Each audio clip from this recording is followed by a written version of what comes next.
Hello. Today I'm going to talk to you, as he said, about railsadmin. But first, a little about me. I'm a student from Romania. I'm a developer for Tech. I've been a student in the Ruby Summer of Code of 2010. And the railsadmin is the project, is my project for the Ruby Summer of Code. If you have any questions, feel free to ask at the end of my presentation. And you can find me, of course, on Twitter at Hurricane with an I.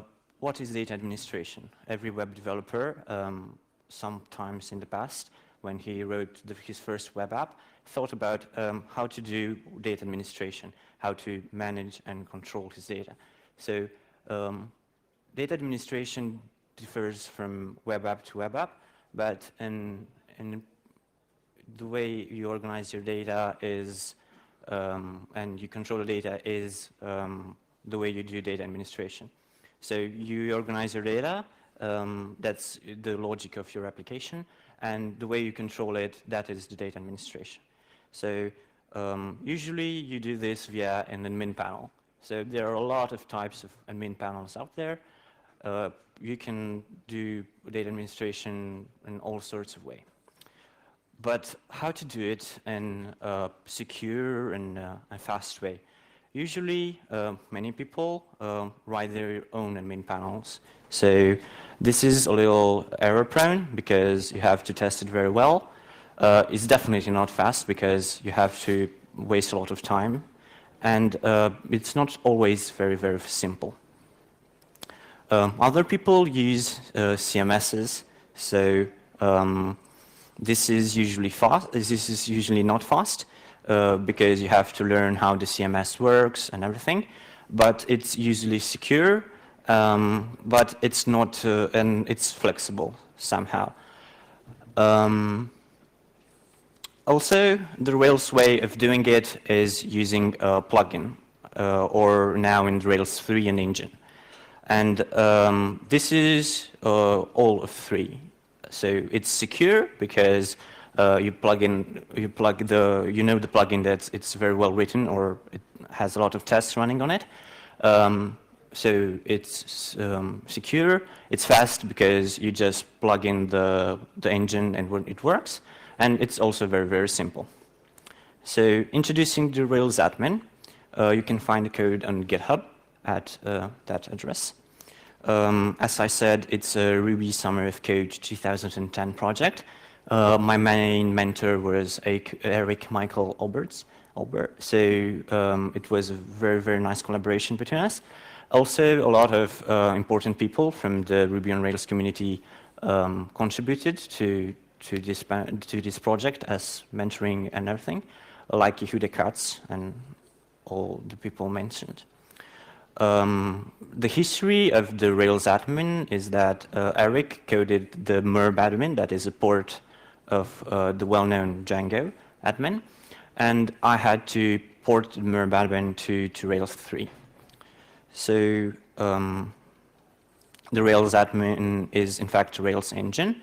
That is a feature introduced in Rails 2 and continued to Rails 3. So you have basic Ruby on Rails application, and you can run that application in a different Ruby on Rails application, just structuring your code a little different. So you have you keep your main logic with controllers, modals, and views, and you just namespace your application, and through magic everything works. So it's very, very simple to write an engine.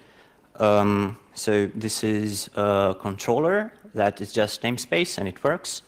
Also, you can do that with the module also. And that's the basic of Rails engines.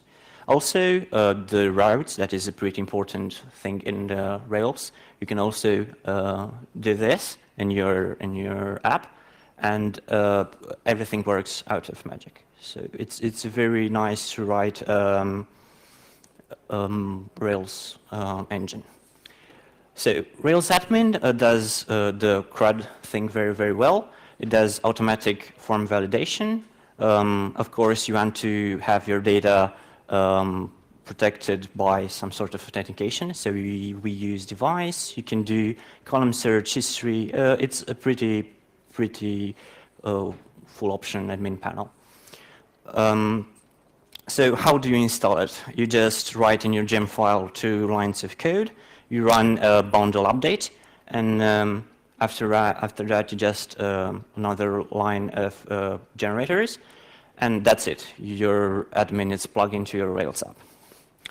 Also, an important feature that is going to be available in Rails 3.1 is mountable apps.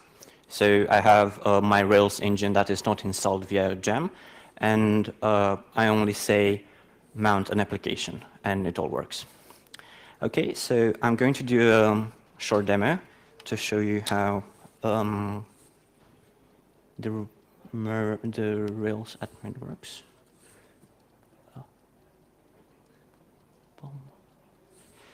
Okay, so this is my typical web application, and I have put the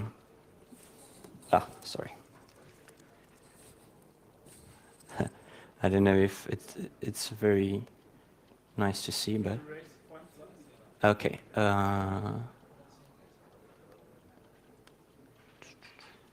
Sorry.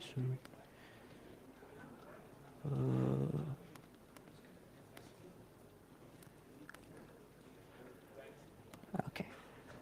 And if we do, okay, perfect. So you just put these 2 lines of code, and everything works, and you run the basic installation. So you start the web server, and it works. In fact, sorry, that's there because it's a basic Rails application, does not have the basic path set out. So you run this. If you have a clean web application installed, you have the Rails admin ask you for a username and password that is done via device. And this is how the admin panel looks like. I have a simple posts model, and I can view multiple columns. I can edit different entry. I can create a new one. Also, it maps validations. So if you have one-to-many or many-to-many associations, does that. You can put in, let's say we do a quick model.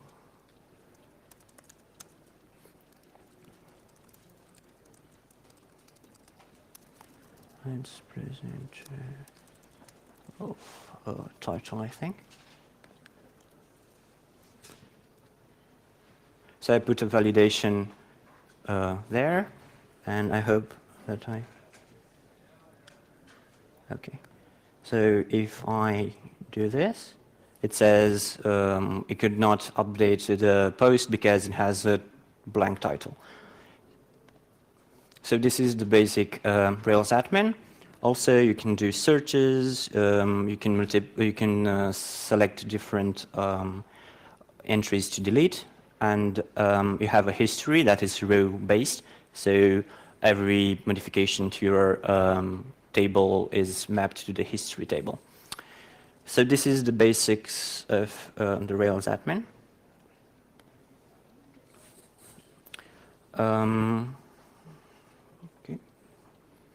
So we're going to launch the Rails admin 1.0 in a few weeks. That's the main milestone for the Rails admin. But if you pull the code from the Git repository, it's production ready. We have a lot of tests written, so you can run those tests and see that everything passes. Also, since I've stopped working on the Ruby Summer of Code in September, we have now 1,200 watchers on GitHub. It has been translated into 12 languages, and configuration DSL has been written by the community. So a lot of people contribute to our application, and this is a sample of the configuration DSL. If you want to hide a modal in your application, you just do this, and the modal disappears. Okay, so if you have any questions, feel free to ask.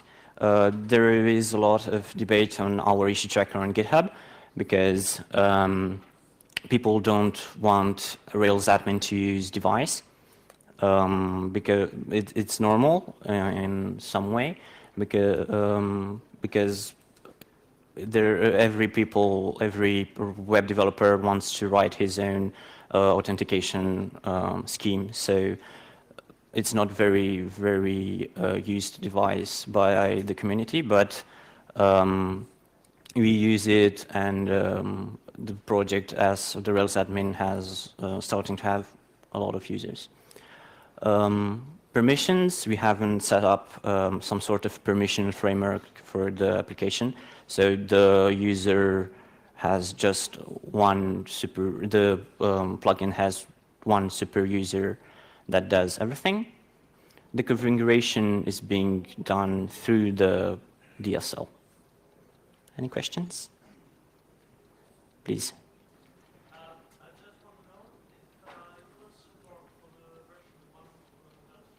Can you repeat the question, please?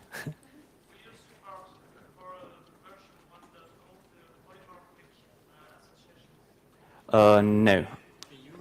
Okay, so he asked that for the Rails 1.0 we support polymorphic associations. That's right? Okay. For the moment, no. But if you really need the polymorphic associations, you're free to pull a request on Git and do that yourself. And we have a lot of contributors that are going to accept your patch as quickly as we can. So we have now 7 months since we started the project. We're pretty young, and we accept as many contributors as we can. Another question? No? Okay. Thank you very much. Thank you. Thanks.